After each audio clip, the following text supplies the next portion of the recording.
Hello बच्चों, कैसे हो आप सब। उम्मीद है आप सब लोगों की जो प्रिपरेशन है वो अच्छी चल रही होगी। तो जैसा कि हमने अपने व्हाट्सएप ग्रुप में मॉक टेस्ट 3 भेजा था, तो जो कि जीके के क्वेश्चंस थे, तो उसका सॉल्यूशन आज हम इस वीडियो में देखेंगे। तो इस वीडियो को एंड तक आप ज़रूर देखिएगा। और अगर आपको ये वीडियो पसंद आ रही है और हमारे मॉक टेस्ट की जो सीरीज़ है वो पसंद आ रही है, तो अपने फ्रेंड्स के साथ इसको शेयर कीजिएगा। ठीक है ना, और लाइक ज़रूर कीजिएगा इस वीडियो को। और जिन बच्चों ने ये सब्सक्राइब नहीं किया है चैनल, वो इस चैनल को सब्सक्राइब कर दें, ताकि आप अपने एग्जाम की प्रिपरेशन को और अच्छे से कर सकें। तो ये राष्ट्रीय मिलिट्री स्कूल और सैनिक स्कूल एंट्रेंस एग्जाम जो होता है उसके लिए मॉक टेस्ट 3 है, जो कि हमारा ग्रुप में हम डेली के डेली जो मॉक टेस्ट भेजते हैं उसका सॉल्यूशन करते हैं। तो जो स्टूडेंट्स हमारे साथ ग्रुप में नहीं जुड़े हैं वो हमारे साथ ग्रुप में जुड़ सकते हैं। ग्रुप का लिंक मैं आपको डिस्क्रिप्शन में दे दूंगा। व्हाट्सएप ग्रुप और टेलीग्राम ग्रुप, उन दोनों ग्रुप पे लिंक पर आप क्लिक करके हमारे साथ ग्रुप में जुड़ सकते हैं और डेली प्रैक्टिस सेट को सॉल्व कर सकते हैं। तो आइए बात करते हैं मॉक टेस्ट 3 की। तो मॉक टेस्ट 3 में जो हमारा सबसे फर्स्ट क्वेश्चन है वो है हमारे पास, the constitution of India was adopted on. तो हमारा जो भारतीय संविधान है, कॉन्स्टिट्यूशन है, वो कब अडॉप्ट किया गया था, ये आपसे क्वेश्चन में पूछा जा रहा है। तो बच्चों, कॉन्स्टिट्यूशन ऑफ इंडिया जो एक्चुअली में जो अडॉप्ट किया जाना था वो 26 नवंबर 1949 को अडॉप्ट किया जाना था। कब? 26 नवंबर 1949 को ये अडॉप्ट किया जाना था। लेकिन इसको अडॉप्ट किया गया, या फिर हम कहें 1949 को ये बन के तैयार हो गया था, और 26 जनवरी 1950 को ये फोर्स में आया था। फोर्स में कहने का मतलब है कि ये काम में, यानी कि इसने अपना काम शुरू कर दिया था। 1949 को ये बन के तैयार हो गया था, 26 नवंबर 1949 को। लेकिन फोर्स में, यानी कि इसको काम में कब लाया गया? 26 जनवरी 1950 में इसे काम में लाया गया, यानी कि ऑप्शन ए इसका करेक्ट हो जाएगा। और 26 जनवरी को ही डेट क्यों चुनी गई थी? क्योंकि 26 जनवरी, आपको एक चीज़ और पता होनी चाहिए, 26 जनवरी 1930 को पूर्ण स्वराज, पूर्ण, ठीक है ना, पूर्ण स्वराज जो था वो बनाया गया था। कब? 1940 1930 को पूर्ण स्वराज जो था वो बनाया गया था। इसलिए इसलिए क्या करते हैं, पूर्ण स्वराज जो बनाया गया था, इसलिए जो ये 26 जनवरी की जो तारीख है इसे चुना गया था। ठीक है ना, 26 जनवरी की तारीख इसलिए चुनी गई थी क्योंकि भारतीय जो संविधान था उसमें बन के जो तैयार हुआ था ये 26 जनवरी 1949 को तैयार हुआ था। लेकिन 26 जनवरी 1950 को इसको फोर्स में लाया गया, और 26 जनवरी की डेट इसलिए चुनी गई थी क्योंकि 26 जनवरी 1930 को पूर्ण स्वराज दिवस जो था वो बनाया गया था। इसलिए इसकी ये डेट चुनी गई थी 26 जनवरी। तो आपको ध्यान रखना है कि आपका जो कॉन्स्टिट्यूशन है वो 26 जनवरी 1950 को अडॉप्ट किया गया था एक्चुअल में। आगे आता है, what is the full form of ATM. ATM की जो फुल फॉर्म होती है वो आपको पता होनी चाहिए। ऑटोमेटेड टेलर मशीन होती है।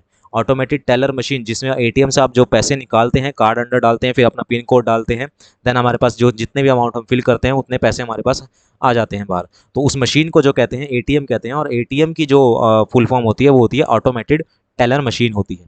आगे आता है हमारे पास, galvanometer is use to major.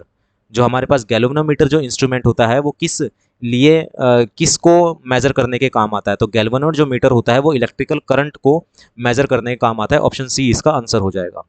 फिर आता है हमारे पास, राजीव गांधी इंटरनेशनल एयरपोर्ट कहाँ पर है? ठीक है ना, राजीव गांधी इंटरनेशनल एयरपोर्ट। आपसे क्या पूछा जा रहा है कि राजीव गांधी इंटरनेशनल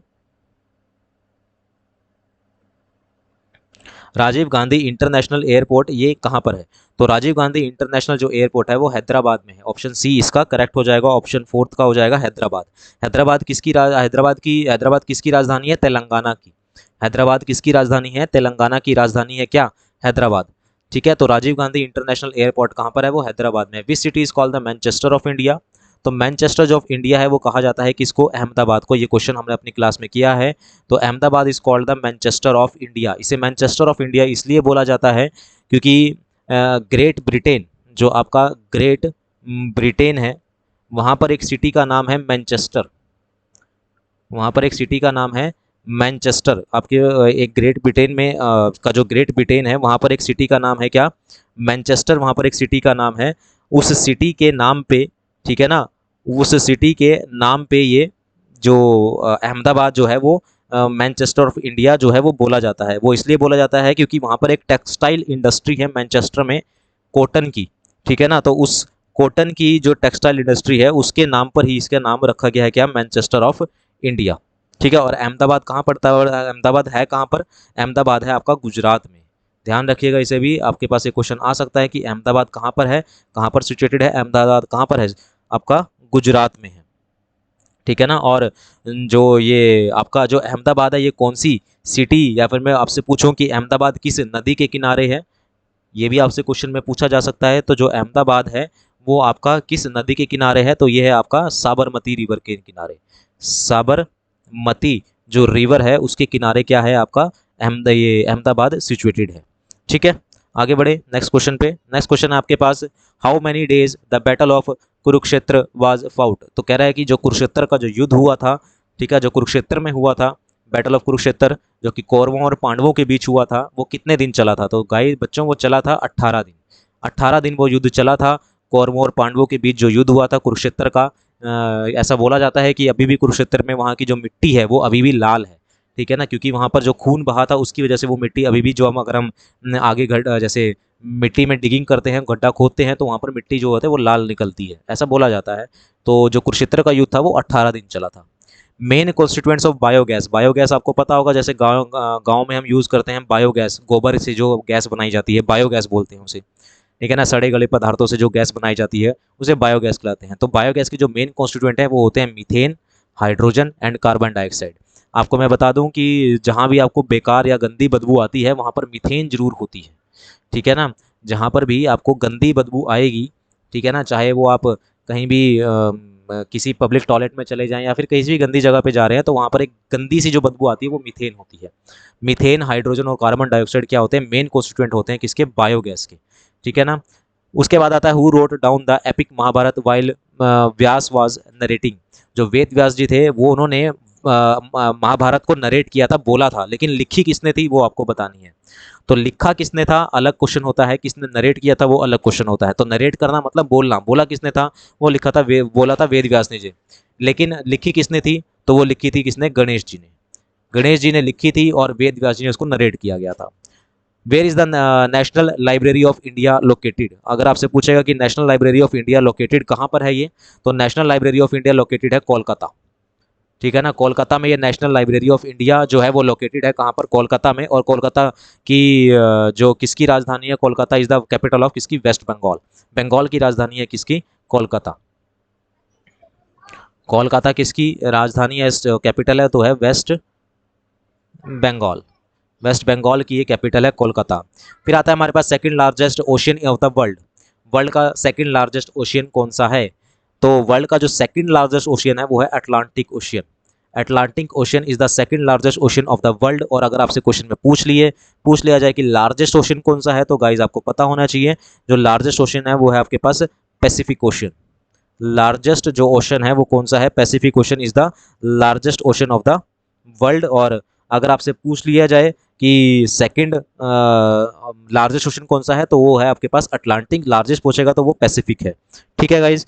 आगे बढ़ते हैं बच्चों। Hottest planet in our solar system, सबसे गर्म ग्रह हमारे सौर मंडल का कौन सा है, तो सबसे गर्म ग्रह जो हमारे सौर मंडल का है वो है हमारे पास वीनस। हालांकि मरकरी सूरज के सबसे पास है, लेकिन मरकरी सबसे गर्म जो है वो ग्रह नहीं है। सबसे गर्म जो ग्रह है वो है आपके पास वीनस है। क्यों वीनस इसलिए गर्म होता है क्योंकि वीनस में जो बादल होते हैं वो सल्फ्यूरिक एसिड के होते हैं, ठीक है ना। वीनस में जो बादल बनते हैं वो सल्फ्यूरिक एसिड के होते हैं, और सल्फ्यूरिक एसिड से जो सन रेज होती हैं वो अंदर तो आ जाती है, जैसे ये बादल है सल्फ्यूरिक एसिड का, तो जो सन रेज होंगी वो प्लेनेट में तो आ जाएंगी लेकिन यहाँ से बाहर नहीं निकल पाएंगी, ठीक है ना। सन रेज जो होती हैं वो इन सल्फ्यूरिक एसिड से होते हुए प्लेनेट पे यानी कि वीनस पे आ जाती है, लेकिन इनसे बाहर नहीं निकल पाती। तो अगर ये सूरज की जो किरणें हैं वो बाहर नहीं निकल पाएंगी, गर्मी जब बाहर नहीं निकल पाएगी तो वो ग्रह जो है सबसे गर्म हो जाएगा, ठीक है ना। तो hottest planet in our solar system को कौन सा है, वीनस है। तो ऑप्शन बी इसका करेक्ट हो जाएगा। तो ये थे आपके पास जीके के 11 इंपॉर्टेंट क्वेश्चन जो कि आपके एग्जाम पॉइंट ऑफ व्यू से इंपॉर्टेंट है।